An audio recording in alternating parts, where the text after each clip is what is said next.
आप किरीट सोमैया को, मंत्री नीतीश राणे को हमारे मीरा भाईंदर शहर में क्यों बुला रहे हो? पिछले 1-2 दिनों से मेरे जहन में एक सवाल आ रहा है जो शायद पूरे मीरा भाईंदर शहर वासियों को उनके जहन में भी आता रहेगा कि एक नाबालिग लड़की की इज्जत की, उसकी जान की कीमत एक बकरा और बकरी से कम है क्या?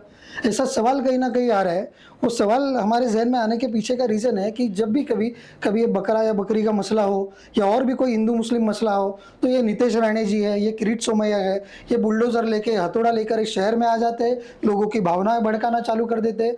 लेकिन पिछले कुछ दिनों में एक मामला, गंभीर मामला सामने आया है जिसमें भाजपा नगर सेविका, जो संयोग से महिला बाल कल्याण सभापति भी है, उनके भाई ने एक नाबालिग लड़की के साथ अत्याचार किया है। वो भी एक भाई ने नहीं, 2 भाइयों ने। एक भाई ने जब उनके ऊपर अत्याचार किया तब वो कक्षा 5वीं में पढ़ रही थी, और दुख की बात यह है कि वो महानगर पालिका के स्कूल में उसके ऊपर अत्याचार हुआ, उसका वीडियो निकाला गया और उस वीडियो के बाद उसका बार बार उनका वो इस्तेमाल किया गया, उस वीडियो को लेकर उनको ब्लैकमेल किया गया। उसके बाद उसके दूसरे भाई ने भी वही किस्सा दोहराया और बार बार उनका गैर इस्तेमाल किया। तो कभी उनकी जान की धमकी दी गई, उनके फैमिली को नुकसान पहुंचाने की धमकी दी गई। उसके बाद ये लड़की ने, वो महिला बाल कल्याण सभापति है, उनसे संपर्क किया। उनको ये बात मालूम है, उनकी वॉइस रिकॉर्डिंग सोशल मीडिया पे सामने आ चुकी है जिसमें वो कह रहे हैं कि बाद में देखेंगे, तुझे जो बोलना है वो बोल। इतना सब मतलब मालूम पड़ जाता है, फिर भी उसके ऊपर कुछ कार्रवाई नहीं होती है।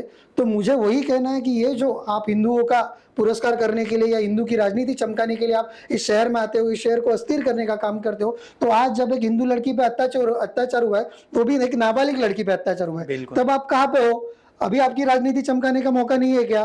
क्यों? क्योंकि सामने भाजपा की नगर सेविका है, उनके भाई है, वो भी हिंदू है, इसके लिए आपको नहीं आना है क्या? तो ये कई सारे सवाल मेरे जहन में आ रहे हैं, शहर के जहन में आ रहे हैं। तो इसके लिए मैं उनको बोल रहा हूँ कि आप मीरा भाईंदर शहर में आइए। आपको अगर आने के लिए मसला हो रहा है तो हम आपको लेने के लिए आ जाएंगे, रिसीव करने के लिए आ जाएंगे। लेकिन आइए और बताइए कि एक बकरा और बकरी से ज्यादा एक जान की, एक इज्जत की, एक नाबालिग लड़की की इज्जत की कीमत ज्यादा है। दोस्तों, सिद्धेश राणे जी का मैंने एक कल वीडियो देखा, इसलिए मैं इनको हमारे स्टूडियो में बुलाया और मैं इनसे जानना चाहा कि आखिर कांग्रेस के युवा नेता होने के नाते ये किरीट सोमैया को, नीतीश राणे को हमारे मीरा भाईंदर शहर में क्यों इन्विटेशन दे रहे हैं। तब मुझे पता चला कि जैसे बकरे को लेकर विवाद होता है या कोई एचएम का विवाद होता है, तो ये जो नेता है, किरीट सोमैया हो या नीतीश राणे हो, वो दौड़े चले आते हैं मीरा भाईंदर में न्याय की मांग करने। तो सिद्धेश राणे ने कांग्रेस की तरफ से, युवा कांग्रेस की तरफ से मांग की है कि आप ये जो बच्ची के साथ, ये जो नाबालिग बच्ची के साथ प्रकरण हुआ है, इसको न्याय दिलाने के लिए भी आप मीरा भाईंदर शहर में आओ, आंदोलन करो, आवाज उठाओ। अंत में मैं बस आप सबसे यही कहूंगा, भगवान ईश्वर गॉड अल्लाह आप सबको सलामत रखे, आप सब अपना ख्याल रखें, सभी को दुआओं में याद रखें। Thank you so much.